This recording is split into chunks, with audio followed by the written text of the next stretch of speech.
everyone. Welcome to another episode of the WoW Summit podcast special brought to you by the Startup Voyage. Today, we've got an episode Behind the Crypto Buzz, a conversation with Valr's Ben Caselin. Ben Caselin is the Chief Marketing Officer at Valr, a leading cryptocurrency platform. And Ben's journey is equally diverse and impressive, with key roles in the Bitcoin and digital asset sectors across Hong Kong and UAE, and a strong presence in empowerment initiatives throughout Europe. He's a respected voice in the industry. He's recognized for his insightful contributions to top-tier media and global conferences. With Valr's remarkable achievements, including serving over 500,000 users worldwide and securing substantial equity funding from renowned investors like Coinbase Ventures and Pantera Capital, Ben has been at the forefront, driving the company's global expansion and bringing the benefits of Bitcoin and digital assets to a wider audience. So, Ben, welcome to to the show, and we're eager to hear your perspectives on the evolving world of crypto and your experiences and how you envision the future of digital finance. All right, thank you very much, Arthur. A very comprehensive introduction. Thank you very much. Great. So before we start, let's get the audience to understand you a little bit better. You will be one of the speakers at the WoW Summit coming up very quickly, March 26th and 27th. Tell us about your journey becoming the CMO at Valr. The story is actually, I could say, a bit weird, but I think it's interesting to share. So, following everything that's happened in our industry, I think everybody, had to go through some form of introspection. And for me, that took shape in the writing of a book. So actually, last year, I spent some time writing a book called Landscapes of Value. And it really explores value across a whole bunch of dimensions, from Bitcoin and digital currency to religion, to the environment, to art, privacy. And I went very deep. And the word value is, of course, logically very central to that whole kind of exploration. Now, fast forward a few months later, I find myself in Dubai. And I'm at the Burj Khalifa, very impressive, some crypto event. And I overhear a conversation between two individuals that go very deep. And it's really about value, and it's about religion, and it's about the progression of humanity. And I found this very interesting. And so at some point I couldn't help myself, and I intervened in a sense. I just kind of forced myself into participation. And it was a very interesting conversation. I kept in touch with this guy. This guy was called Badi. And, he lives in South Africa. It turns out he knows a friend of mine. So after 10 years of not speaking to this friend, I've spoken to him again, and it's really great.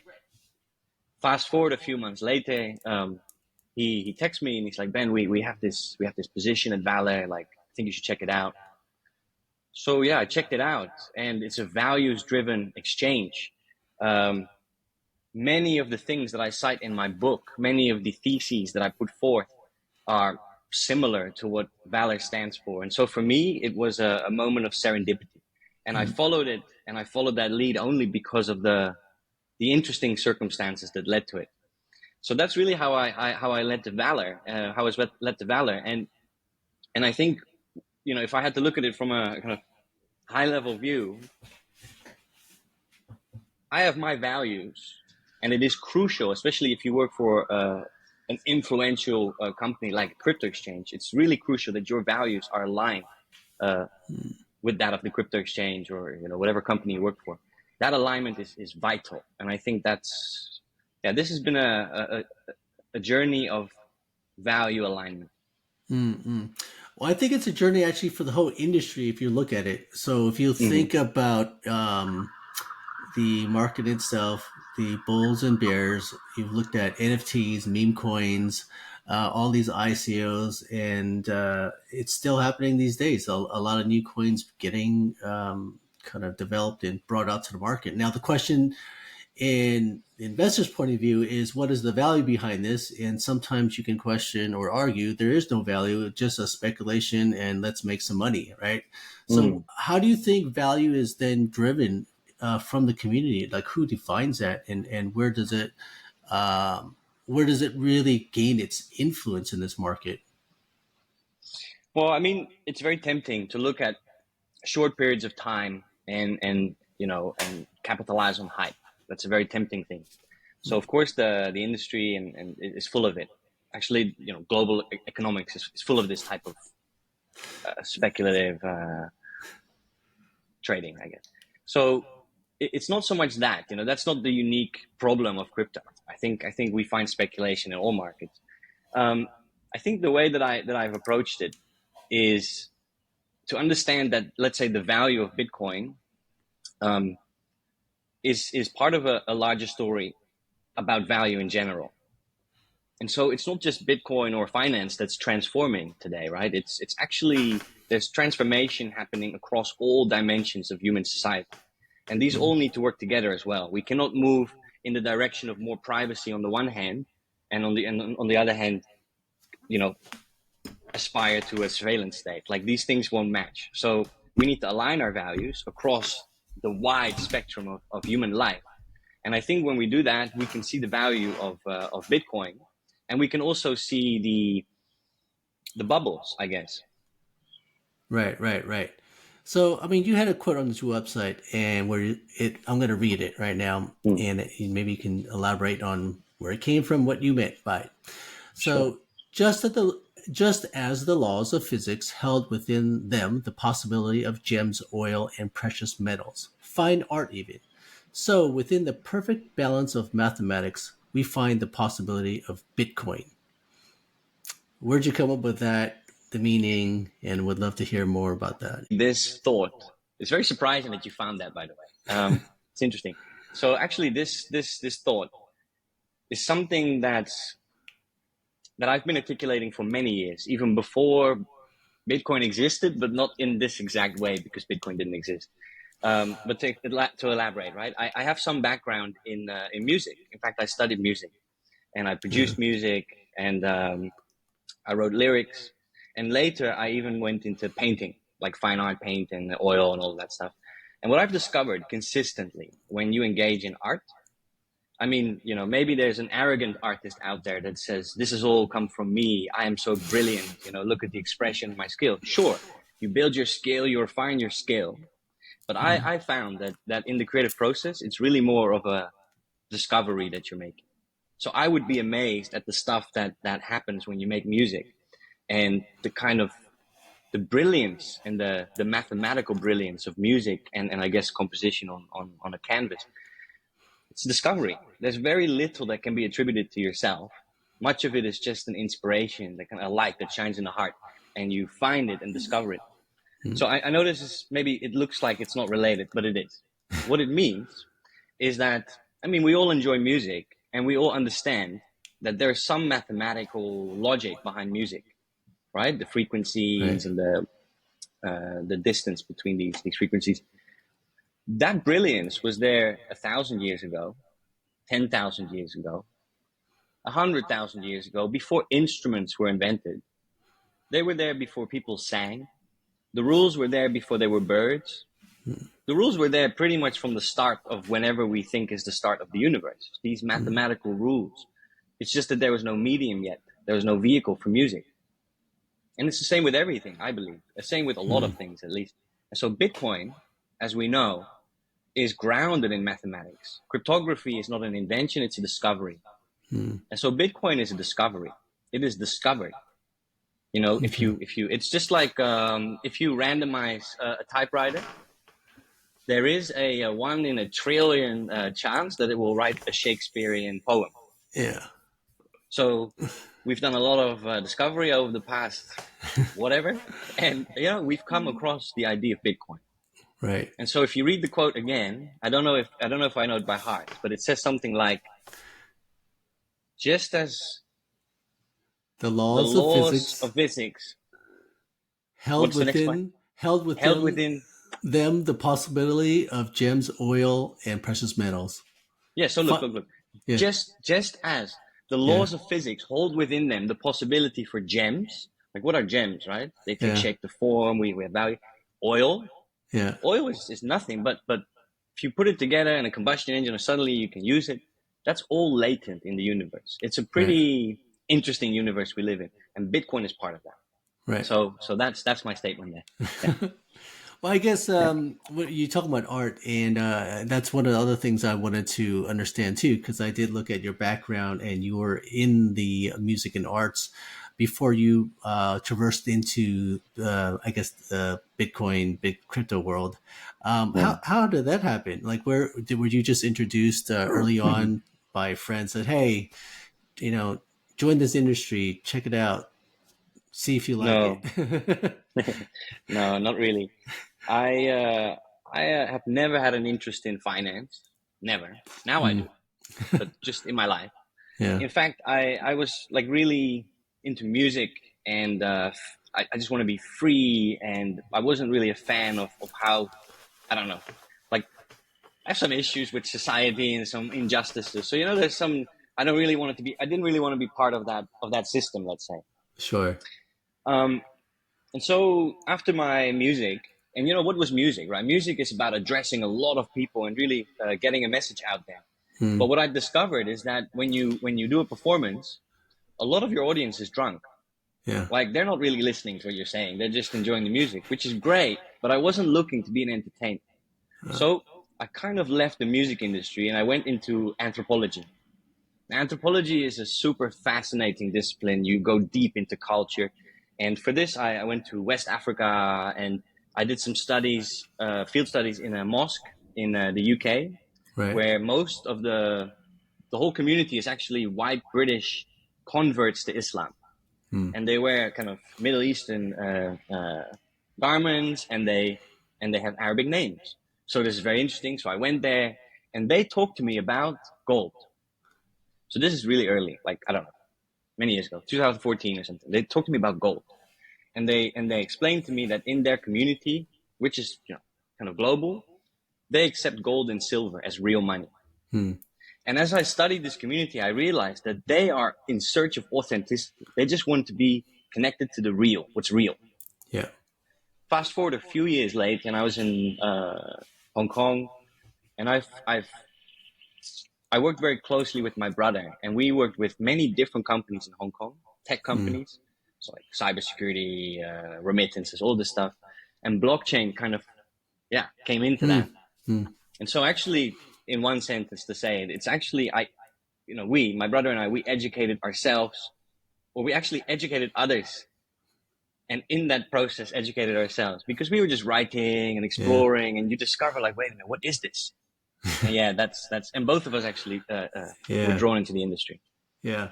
Well, that's a perfect theme when it comes to this space. You're talking about people coming from very diverse background. And also, in order to engage and participate in the space, it is through discovery and research, right? And it's just taking the effort. And I love how you put it is that not only are you learning it, the way you learn is actually teaching others because that Yeah. more or less solidifies your learning.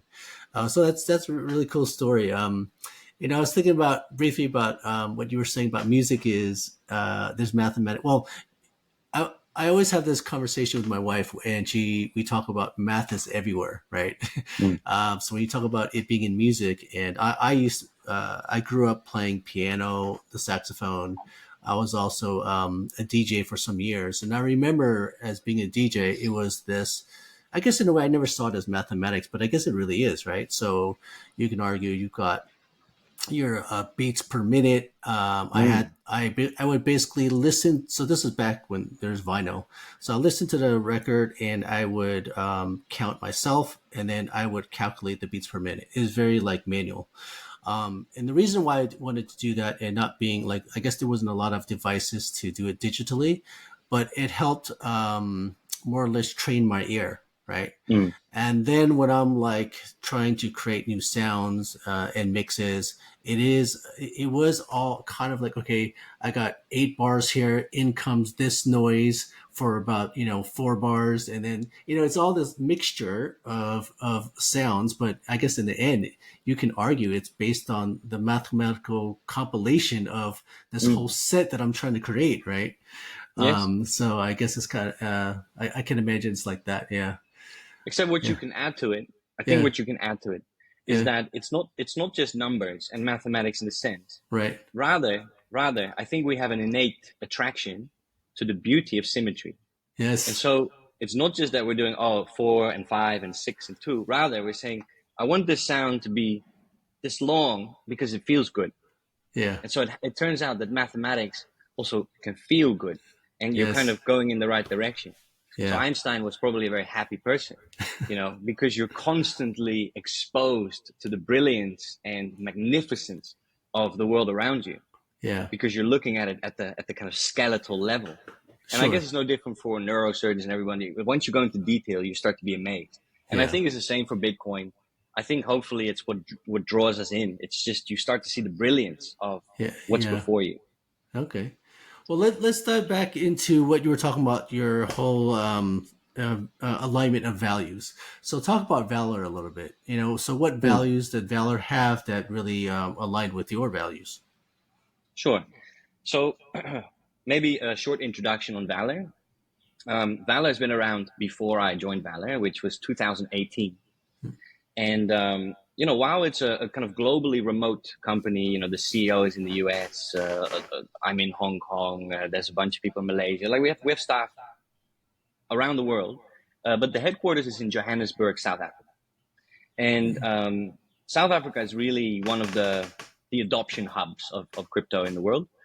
Um, and over these 5 years, Valor has grown to have to serve around 500 retail traders around the world and more than 1,000 corporate and institutional participants, mostly in South Africa, but also in other places like Singapore, other places in Africa, actually.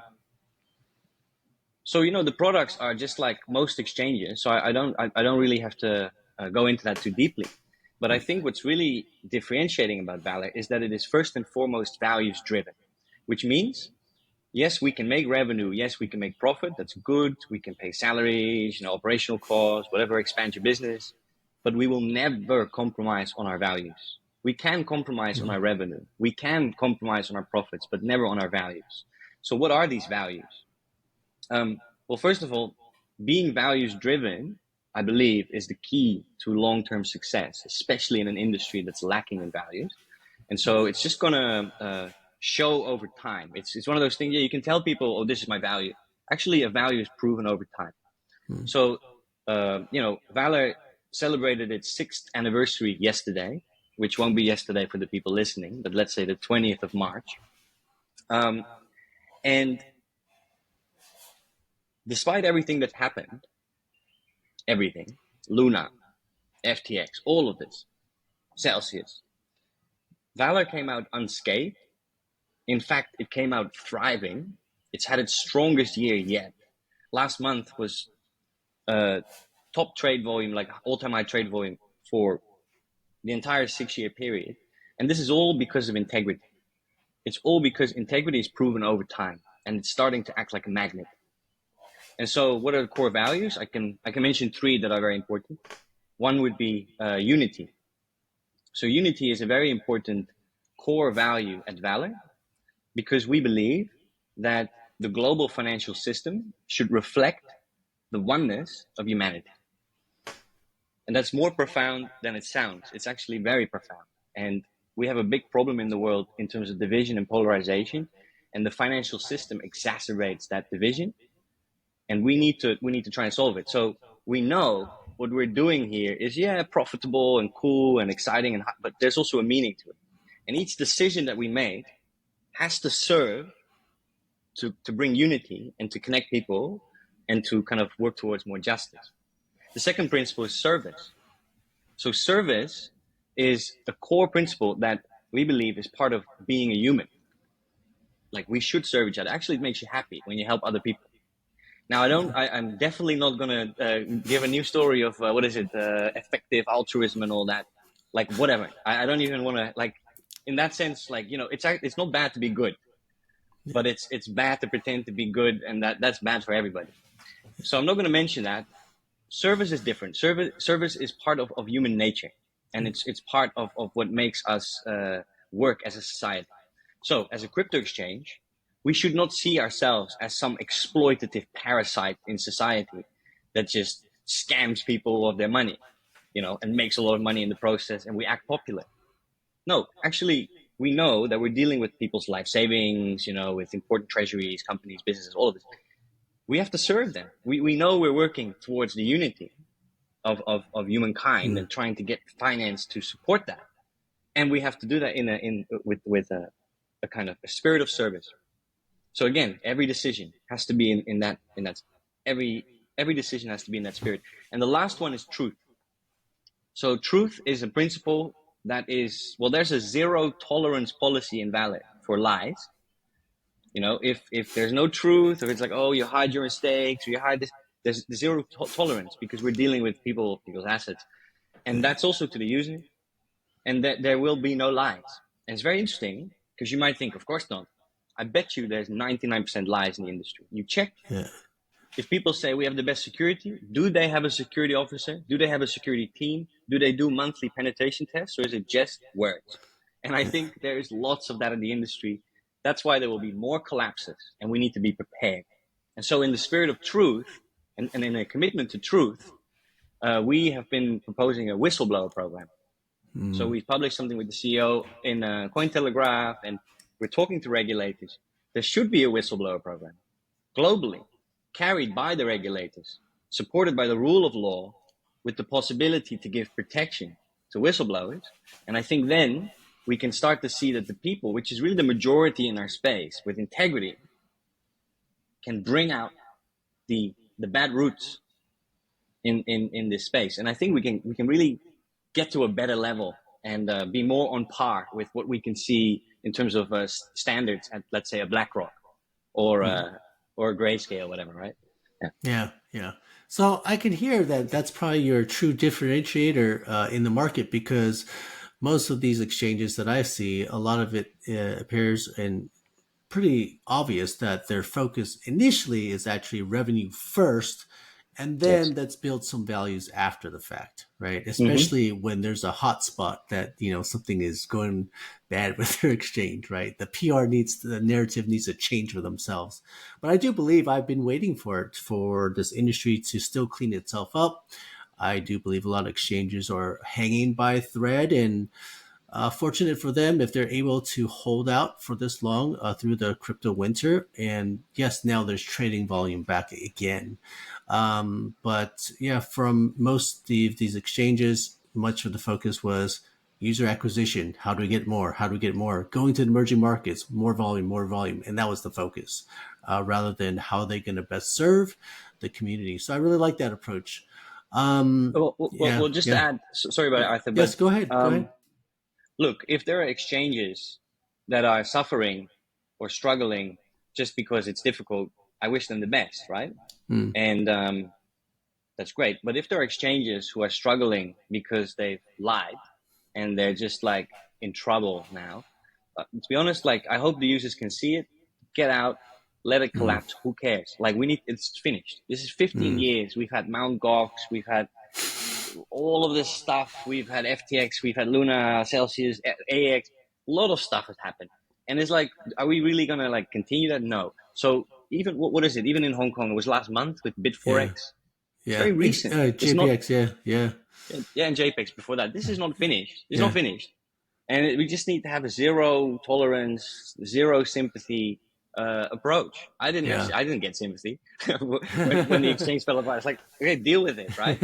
And everybody has to deal with it and get on your Right. feet and build something better. And it's like, Right.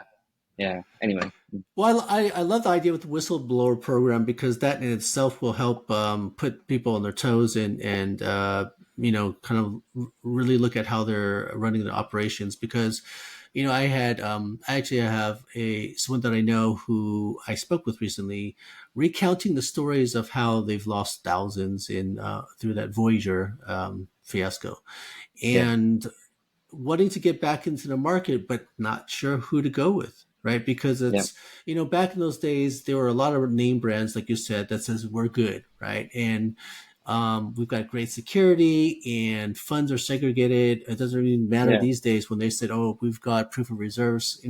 That doesn't even matter sometimes. Trust me, bro. Yeah, trust me, bro. And then so they're like, okay, that's what they thought of Voyager back in the days, and FTX, and everything blew up. So it's now like, how do they determine trust in exchange? So beyond Valor, if you're going out there and you're going to advise someone wanting to invest in crypto, what do you say? Where to go? How do you determine where to do your trades, or do you go on multiple exchanges? So what's your advice? Well, beyond Valor, I mean, I think Coinbase, is still here in a strong place. Like we have to respect that. Hmm. And there might be some others. Like I don't know if I should list all the exchanges, but Right. but No, because yeah. but because in mentioning the exchanges that I believe have high integrity, it's also clear which ones I believe don't have it. Right. So maybe it's better I don't really comment on the exchange industry like that. But I'm Right. I'm I'm really I honestly I don't care if it offends people because look we have proof of reserves. Yeah. Great, we're all celebrating it. It's not very difficult. If I Yeah. have an exchange, it's not very difficult to invite one of my rich friends, like connect this wallet, register with DeFi Llama, and you got big proof of reserves. There's nothing Yeah. to do with the exchange. Like Yeah. it's just like I have very little interest in all of these shows and you know it's just not interesting. I think we have to just be hardcore and move forward with this, knowing, and here's it again, what are we Right. doing? We're building an industry that's going to hopefully really make quality of life better in the Yeah. world and serve a lot of people that are currently suffering in inflationary environments. And, really, there's quite a lot of confusion in society. So I'm Right. very Right. optimistic. I'm optimistic about what we can do Right. and we just need to move forward with this. So if people want to trade on exchanges, multiple exchanges, sure, that's better than, let's say, betting everything on one exchange. Right. But it's even better to just take a whole, especially your Bitcoin, it's self custody, Yeah. and keep it with you. And the exchange is there for if you do want to make a trade, or for fiat on and off ramping, or Sure. maybe you're interested in some staking. Like it's fine. But Hmm. when you're talking about your net worth, Hmm. like I think self custody is the theme of the century, isn't it? So It like is. let's promote it. Let's promote it. Yeah. Yeah. Well, do you think? I mean, ever since the launch of the Bitcoin ETF in the U.S., in which that majority of the market still has not even been, brought on board, Exactly. those guys, you can say it's gone mainstream or institutionalized. These guys don't care about self custody. Now Yeah. they're not buying direct Bitcoin. They're going through a fund. So I guess the question is, where's the market going? In a sense, will it be like, I don't know, 80% going into these institutional platforms, or and then 20% the self custody guys? What do you think? Where do you think this is going? So it's interesting. The only very bad scenario would be that 100% of all Bitcoin goes into BlackRock, and I know it's ridiculous, but I say it because it means that then Bitcoin will have been completely reduced to a speculative collectible. Yes. So it's like, oh, I have a bit of Bitcoin there, and that's it because I have a share of the Bitcoin, Yeah. right? What is it again? A collectible. Yeah. So with where the interest is only in price. Yeah. Now that would be a bad thing. That means you can't transact freely, across borders. There's no more self custody. There's a whole bunch of things you miss out on. Now, of Right. course, that's not going to happen. Now, I don't know how much percentage will go into the ETFs, but it doesn't really worry me that much. Even if Okay. half of all the Bitcoin moved into these ETFs and never moved again, Yeah. the value of the other half, which will be equal to the other half, of course, will be so high. Bitcoin will be the value of Bitcoin will be so high that we transact in sats. So Yeah. whatever they're still circulating is fine.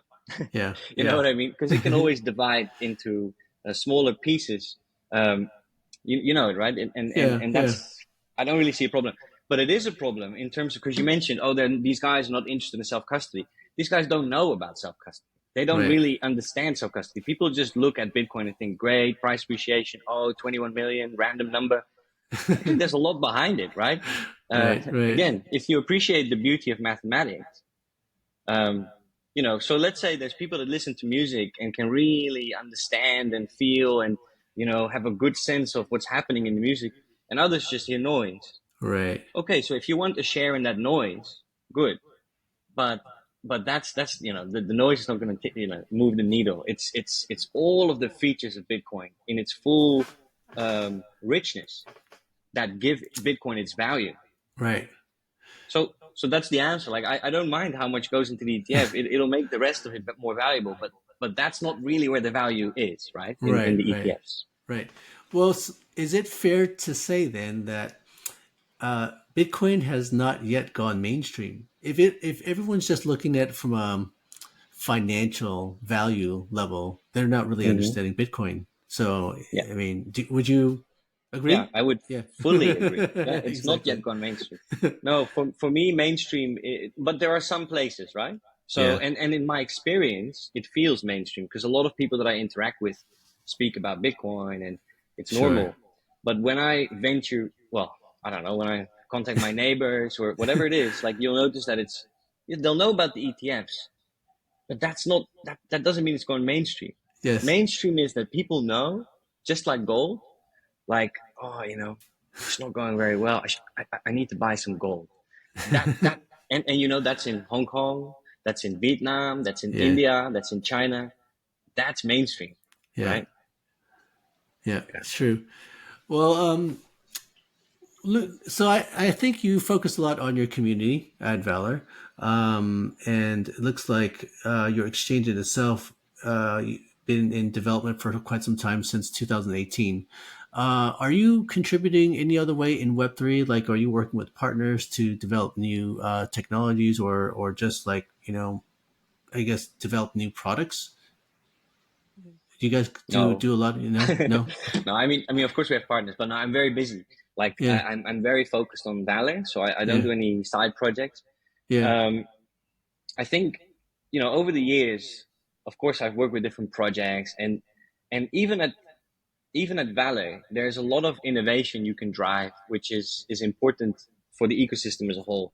For mm, example, Lightning, connecting to Lightning, or integrating with Lightning, or maybe mm, Satoshi denominated markets. Like there's a whole bunch of things that the exchange itself can do and contribute yeah, to improve the ecosystem.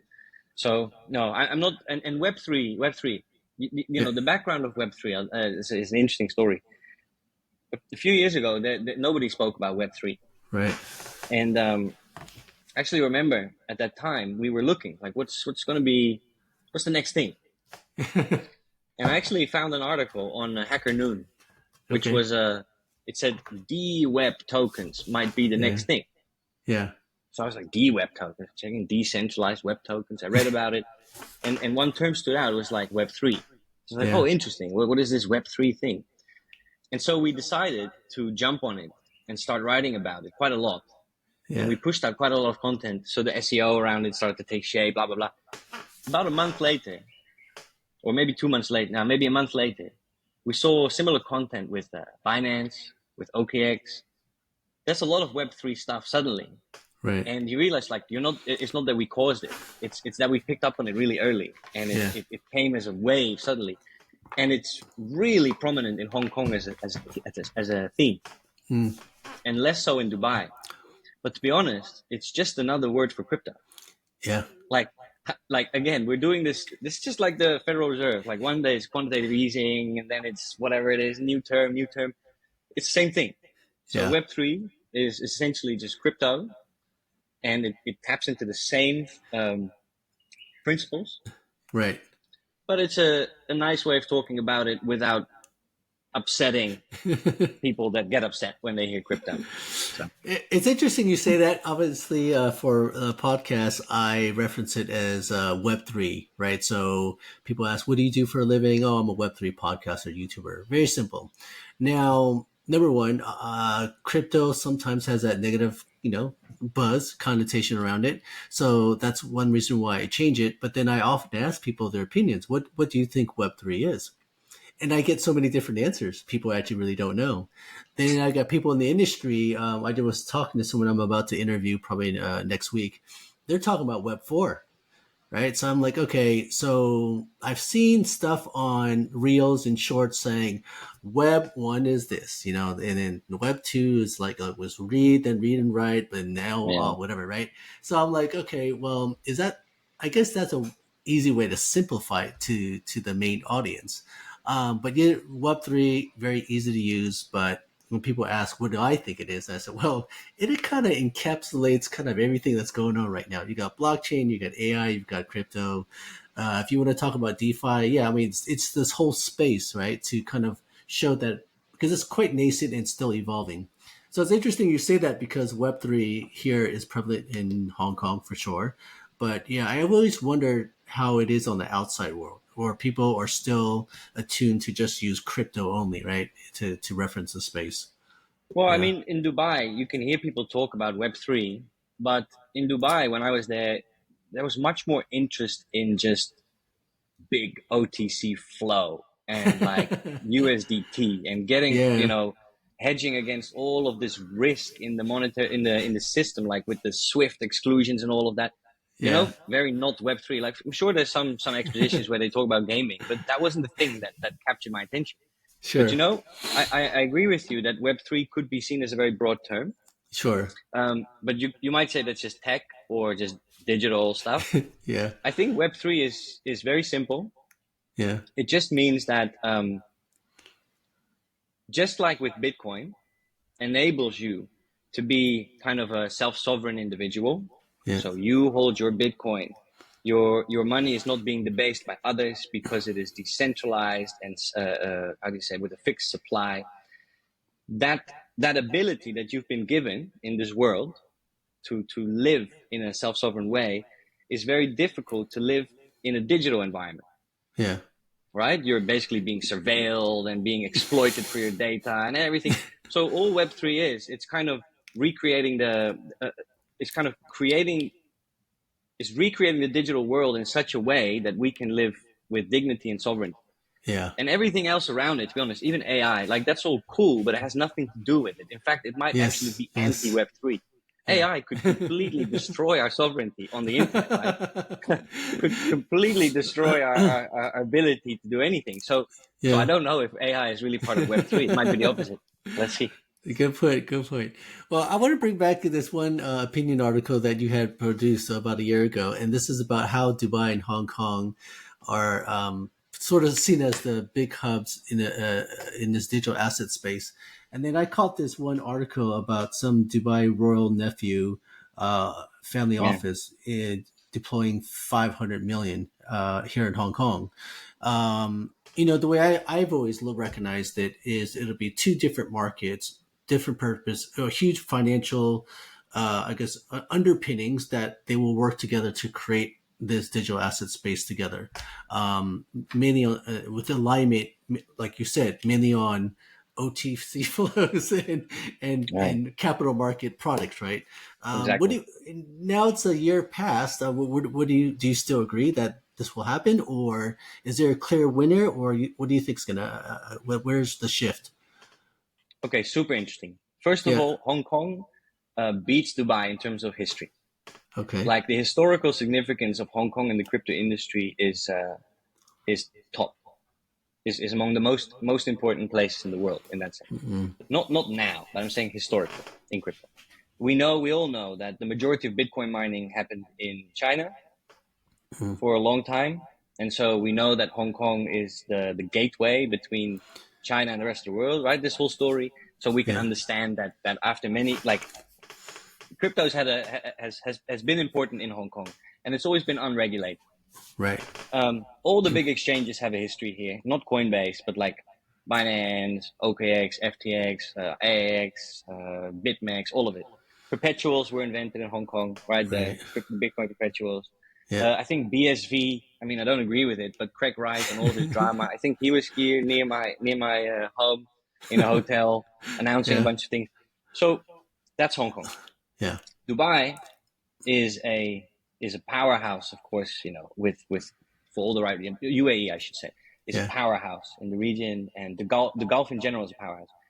Of course, they want to make sure that they remain that type of powerhouse in the future, and Bitcoin and stable coins, and I guess the crypto, you know, universe in general, is really on the rise, right? So it's not Right. strange for Dubai and the UAE to really jump on this, but they Mm. have some catching up to do, you could say. Now, having said that, the regulator in Dubai is incredibly forward-looking, and the regulation that they're putting in place and the frameworks that they're providing are incredibly helpful for innovation. Now, of course, there are some difficulties, some questions around like insurance pieces and stuff like this. It's complex, but they are very clearly intent on not only attracting the capital to Dubai and the talent, but also being a hub for the world. Mm. Now, with Hong Kong, I get a little bit of a different sense. The Hong Kong regulations, while it's great that some things have been put in place, are more restrictive. There's more questions about stablecoins, when in fact stablecoins are the lifeblood of this industry. You cannot be a global hub if, let's say, there's no USDT, USDC off and on Hmm. ramp. Like, this is going to be very difficult. Hong Kong dollar stablecoin is not interesting to people in, I don't know. I mean, they might be interested in Argentina, but why would you? You might as well hold the US dollar or whatever, right? So it's like, it's a bit, so what I see is that while Dubai is building something that they want to be a global hub for the world, and you have to put innovation and kind of freedom of capital, in a sense, free market principles first, with Hong Kong, it's slightly more constricted. Yeah. And I believe, and it's not a bad thing. Everybody's just discovering, but I believe it has to do with the difficulty of its regional positioning. Yeah. So Hong Kong is not just Hong Kong. Hong Kong is part of China, and you know, so any movement that Hong Kong make, any movements that they make in terms of Web3 is part of a much bigger story, Yeah. which relates to China. Hence, it is maybe a bit more restrictive and a bit more cautious. Mm. Now, Dubai and Hong Kong together have shared. Well, there's been a lot of news over the past year of kind of banking partnerships, and so as I mentioned, it's all about flows. It's not about pictures of monkeys. It's not about crypto punks. It's not. It's about money. That's what it's Yes. about. It's about the economy. And if I can offer you a picture of a monkey and you give me fiat that I can put in my bank account, then not my bank account, but in the economy. Well, then Web3 is serving the economy for Yeah. me, because I'm on a fiat standard if I was a government, right? Sure. So, and this is interesting. And Hong Kong is decidedly more on the fiat standard, I would say, than Dubai. And the reason is, in Dubai, well, what I noticed in the UAE and beyond, there's definitely some consciousness about shifting landscapes, and um, like with the US dollar and with the BRICS, there's a lot of stuff going on. So I look at these two hubs as very important hubs. I Right. think one is more restricted than the other at the moment, but I really hope for Hong Kong that it will open up a bit more, because it does have the opportunity to Mm. lead globally, really globally, and it'll be a really important thing. Yeah. Yeah. Well, I know that there has been a lot of posts that I've seen on social media or even articles talking about if you need it, or people offering help if you want to set up business in Dubai. So, you go there for sure. I always hear lots of different events happening on a daily, right? Mm. Crypto type events, small and big. Um, but someone was mentioning to me before, I don't know if it's true, but there's a story or narrative around you start a business there in Dubai, it becomes successful, you could be shut down if the government wants you to be shut down in one day and basically take over your business. So there's a risk there. That's what this guy was telling me. I didn't look into it any further, but have you heard anything about that? Like, are there any things that special ways you need to operate within Dubai to if you're having a crypto business? I don't think it has anything. It's not specific about crypto. I think. Mm. I think what we need to remember is the UAE, not just Dubai, but the UAE. Yeah, it's a different type of political structure Mm. that is different from Hong Kong, China, is different from Europe, different from the US. So of course it's different. Uh, and it requires more tact. Like, what I've noticed being in Dubai it's all very, it works very well. The Mm, police force works very well. The immigration department works very well. The banking kind of industry there works well. Everything works well, and the style is well, don't disrupt that. mm, So it's a pretty straightforward thing, and mm. I don't think there's anything bad about it. I think same with Singapore. Like these places, yeah, maybe they have some elements that are a bit more strict, but I don't know, seems to be running better than some of the bastions of freedom in the world, right? Right, right. And I guess that was the whole why I brought that up is because it doesn't matter what jurisdiction that you're in, the way you play within that jurisdiction. If you are in Web3, I'm not going to say crypto, but it's a little different. Everyone has their own nuances. I mean, you Yeah, could and also, argue, yeah.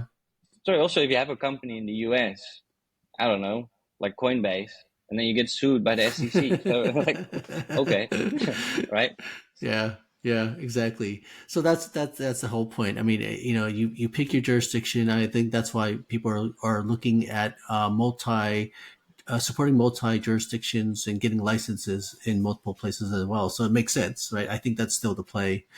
And it's beyond setting up a place in Cyprus, right? Having your Yeah, operations out of Cyprus and whatnot. yeah, Okay. Well, I mean, what I guess for you, your personal experience in this space, maybe you can share with the audience maybe your top three resources. If you're going to get in this space, where do you go? What do you learn? Where do you start? Because it's quite a massive learning undertaking. Yeah. but I'm so biased. So like from because I'm look, I'm very happy with a lot of stuff that's happening in the crypto space, and um, but I'm very focused on Bitcoin, Yes. and I'm also very kind of long term focused. Like I know that this is gonna be like decades, so I would think always be in tune with Twitter. It's good to kind of follow a bunch of accounts and just be aware. It's not about following; it's more about being aware because Twitter is a very good resource. So there's one, Hmm. like Twitter. What is it? X, Elon's platform. All right, Yes. we just make sure you're there. I think that's good. I Yeah. think it's I think podcasts, Yeah. and not necessarily. I mean, yours is very great, but not necessarily me. But like, I think there's some podcasts, people like Arthur Hayes and Michael Saylor, and these people. I think you should hear what they have to say and Yeah. think about what they say. Mm, Other than that, I don't know. Pick a good book. But I don't want to say which book because just pick a good book. Because in the end, people just have to explore, and that's just very crypto focused. I Yeah. think if you're gonna. So again, I actually have the book here, and but this is not for sale. I'm not promoting it. I'm just gonna show Yeah. it. Yeah. This book, Landscapes of Value, which I wrote. The whole idea is because people assumed, oh, it's going to be a book about Bitcoin. Actually, there's just one chapter about Bitcoin, Yeah. and the rest is about other stuff like art and identity and extraterrestrial life. Like if there's life out there, what does that mean for life here? Like there's bigger questions than just crypto, right? Yeah. But I Yeah. believe that when you ask the bigger questions in life, you probably wanna gonna have to. You're probably interesting. You probably gonna have to get access to sound money, right? And Sure. invest in the future and be prepared for a tumultuous future because I think our value, the landscapes of value are changing. Like the Mm. our whole idea of what's valuable and is changing. And Yeah. really, that's not just crypto; that's in life. Yeah. So Yeah. Yeah. I think the one theme as I get older that the conversations change in my circle of friends, the value of time becomes more prevalent, right? Um, I was talking to my cousin who's an attorney, and she puts in a lot of hours, has two kids, and she often questions herself, what am I chasing? Where's fulfillment? We often go through individually, you know, in reflection of our lives. And yeah, so for sure, the value of time, especially when it comes to Bitcoin, right? Imagine getting into Bitcoin 2014. mm, If you really believed in it, it doesn't matter if it goes up and down, and you reaccumulate it when it was like what 15,000, like over a year ago, not too long ago. and look where it's at now. And even now, someone is asking me, "Oh, should I invest in Bitcoin?" And I said, "You have no idea the fact that it just launched institutional product, right? And not everyone has access to it in the US. And you're talking about all these other countries having it, right? I just can't imagine the amount of money that's going to flow into it. And yes, not from that only value, but if you're looking at it to represent an asset, if you have this thinking that, well, fiat is going to go, to shit, and then, Bitcoin's going to mean something in the future, it's a great buy. It's a great buy. Right. And Yeah. yeah, so it's exciting times. Well, hey Ben, we'll shut off the podcast here. I'll conclude it here. And look, happy to have you as one of the speakers at the WoW Summit. It'll be next week. We'll meet in person and see you at some of Mm. the after parties, perhaps. Yeah, of course. Yeah. You have any last words? Maybe if I were to ask you at the event, are there any people specifically or any type of opportunities you're looking for at the event? No, no, no. You have to think that we're a global exchange. Mm-hmm. Um, the majority of our user base, so we're the biggest exchange on the whole African continent by trade volume, Yes. right? But we want to grow and expand our global presence as well.